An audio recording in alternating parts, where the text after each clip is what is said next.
আমি ছাত্র শ্রী মধুসূদন। আমি কালাচাঁদ বাবু। আমি অভিভাবিকা। এক একে এক, এক দুয়ে দুই, এক তিনে তিন। মধুসূদন, পড়াশোনা কেমন করছে কালাচাঁদ বাবু? আগে মধুসূদন অন্তত দুষ্টু বটে, কিন্তু পড়াশোনায় খুবই মজবুত। কখনো একবার বই দুবার বলে দিতে হয় না।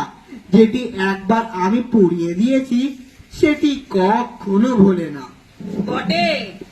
তা আমি আজ একবার পরীক্ষা করে দেখবো। হ্যাঁ, তা করে দেখুন না। কাল মাস্টার মশাই এমন মার মেরেছেন যে পিঠটা আজও চচ্চর করছে। আজ এর শোধ তুলবো, ওকে আমি তাড়াবো। কেমন রে মধু, পুরনো পড়া সব মনে আছে তো? মাস্টার মশাই যা বলে দিয়েছেন তা সব মনে আছে। আচ্ছা আচ্ছা, উদ্ভিদ কাকে বলে বল দেখি? যা মাটি ফুঁড়ে ওঠে। একটা উদাহরণ দে। কিছু হ্যাঁ, কি বললি? রসুন মশাই, এখন কিছু বলবেন না, তুমি তো পদ্য পাঠ পড়েছ।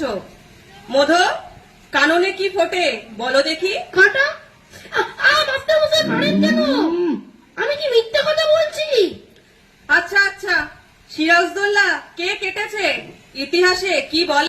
দূর দূর তরুই মনটা লইয়া যাবই বাগানটায়, লাল হলুদ ফুল দিয়া মুই বান্ধিব কোপায়, সাধের রূপের তেমা গোড়া রাখুম চোখের তারাটায়, রানী হইয়া রইবে মোরে উহু উহু পরানটায়।